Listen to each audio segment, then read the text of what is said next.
اس کے بعد اللہ تبارک و تعالی نے ارشاد فرمایا کہ وَكَذَلِكَ جَعَلْنَاكُمْ أُمَّةً وَسَطًا، یعنی مسلمانوں سے خطاب کر کے فرمایا کہ اسی طرح تو ہم نے تم کو ایک معتدل امت بنایا ہے، لِتَكُونُوا شُهَدَاءَ عَلَى النَّاسِ، تاکہ تم دوسرے لوگوں پر گواہ بنو، وَيَكُونَ الرَّسُولُ عَلَيْكُمْ شَهِيدًا،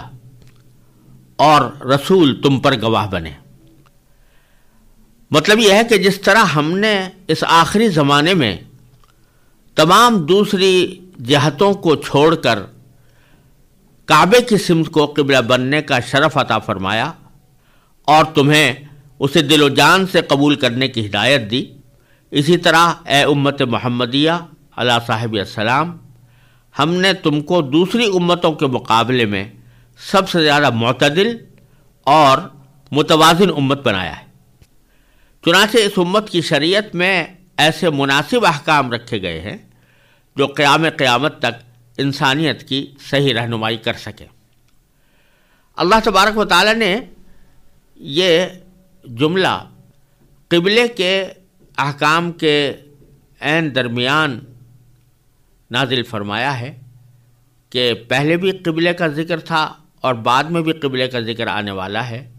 اس کے درمیان اللہ تبارک و تعالی نے امت محمدیہ علی صاحب الصلاۃ والسلام کو، یعنی نبی کریم صلی اللہ علیہ وسلم کی امت کو خطاب کرتے ہوئے یہ فرمایا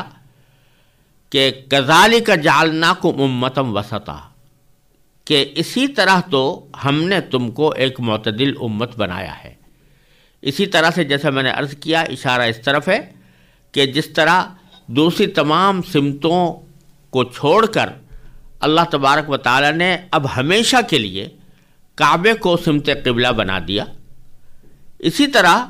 اب اور ساری امتوں کا نظام ختم کر کے ان کی شریعتوں کو بحیثیت مجموعی منسوخ کر کے اب تمہاری شریعت کو اور نبی کریم سرور دو عالم صلی اللہ علیہ وسلم کی پیروی کو ساری دنیا کے لیے لازم کر دیا ہے، اور تمہیں ایسے احکام عطا فرمائے ہیں کہ جس کی بنا پر تم معتدل امت کہلانے کی مستحق ہو۔ امتاً وسطا، وسط کے لفظی معنی عربی زبان میں ہوتے ہیں بیچوں بیچ، یعنی کسی کے بھی عین سینٹر میں جو جگہ ہوتی ہے اس کو وسط کہا جاتا ہے۔ اور مراد یہ ہے کہ امت محمدیہ علی صاحب الصلاۃ والسلام کو اللہ تبارک و تعالی نے ایک ایسی صفت عطا فرمائی ہے اعتدال کی کہ اس کو دیے ہوئے احکام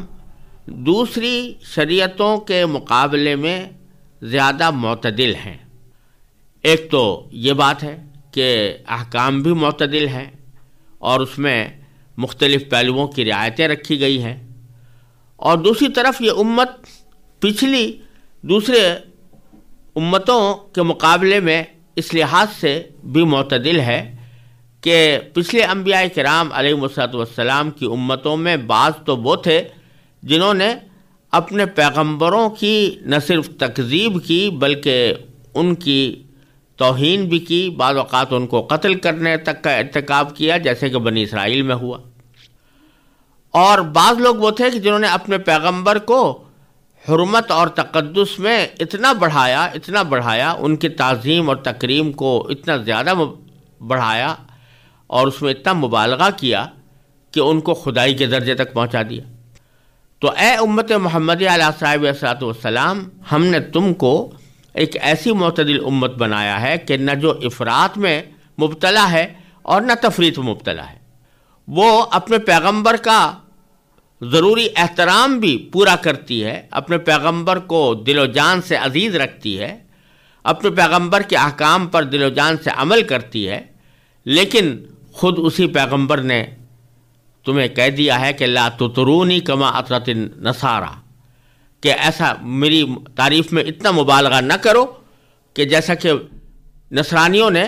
حضرت عیسیٰ علیہ السلام کی تعریف میں مبالغہ کر کے ان کو خدا بنا دیا تھا۔ تو تمہاری جو امت ہے وہ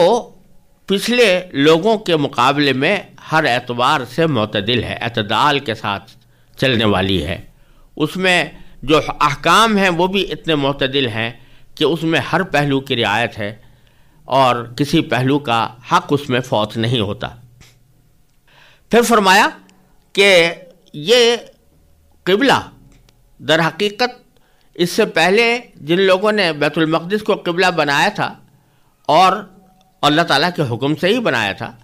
تو وہ یہ سمجھ بیٹھے کہ قبلے کی سمت میں بذات خود کوئی تقدس ہے اور قبلے کی سمت میں بذات خود کوئی عظمت ہے، لہذا جب اللہ تعالیٰ کا حکم آیا کہ قبلہ بدل دو تو انہوں نے اعتراضات شروع کر دیے۔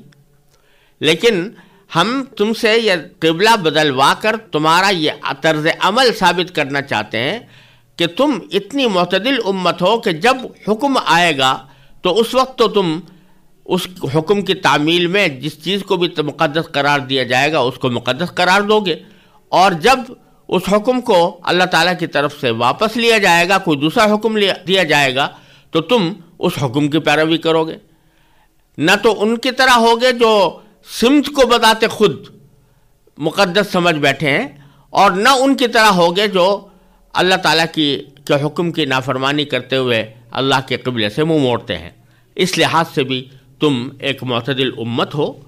اور یہ اعتدال والی امت تمہیں ہم نے اس لیے بنایا ہے لِتَكُونُوا شُهَدَاءَ عَلَى النَّاسِ، تاکہ تم تمام انسانوں کے لیے گواہ بنو۔ تمام انسانوں کے لیے گواہ بننے کے دو معنی ہیں،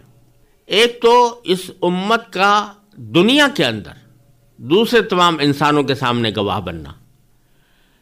جس کا مطلب یہ ہے کہ یہ امت دوسرے تمام انسانوں کو ہدایت کا راستہ دکھانے کے لیے اور حق کی گواہی دینے کے لیے پیدا کی گئی ہے۔ جیسا کہ پچھلی جو امتیں ہوتی تھیں ان کو اپنی قوم کی حد تک ان کے احکام محدود ہوتے تھے، اور اگر کوئی دعوت ہے یا تبلیغ ہے یا تعلیم ہے تو وہ اپنی قوم کی حد تک محدود ہوتی تھی۔ لیکن چونکہ نبی کریم صلی اللہ علیہ وسلم پوری انسانیت کے لیے مبعوث ہوئے، کسی خاص قوم کے لیے نہیں، لہذا آپ کی امت کو بھی اس کام کے لیے مقرر فرمایا گیا کہ وہ دوسرے تمام انسانوں تک حق کا پیغام پہنچائیں اور حق کی گواہی دیں۔ تو دنیا کے اندر تو ان کے حق کی گواہی یہ ہے کہ وہ دنیا تک حق کا پیغام پہنچاتے ہیں، اور یہ قرآن کریم کی دوسری آیت سے بھی معلوم ہوتا ہے جس میں اللہ تبارک و تعالی نے فرمایا کہ کنتم خیر امت اخرجت للناس، کہ تم بہترین وہ امت ہو جو لوگوں کے فائدے کے واسطے پیدا کی گئی ہے، یعنی دوسرے لوگوں کو حق کا راستہ دکھانے کے لیے پیدا کی گئی ہے اور حق کے راستے کی طرف بلانے کے لیے پیدا کی گئی۔ تو دنیا کے اندر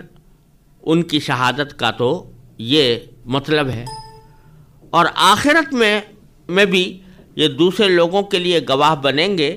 اس کی تفصیل صحیح بخاری کی ایک حدیث میں یہ بیان ہوئی ہے کہ جب پچھلے انبیاء کی امتوں میں سے کافر لوگ صاف انکار کر دیں گے کہ ہمارے پاس کوئی نبی آیا ہی نہیں تھا، تو نبی کریم صلی اللہ علیہ وسلم کی امت کے لوگ انبیاء کرام کے حق میں گواہی دیں گے کہ انہوں نے رسالت کا حق ادا کرتے ہوئے اپنی اپنی امتوں کو پوری طرح اللہ تعالیٰ کا پیغام پہنچا دیا تھا، اور اگرچہ ہم خود اس پر موقع پر موجود نہیں تھے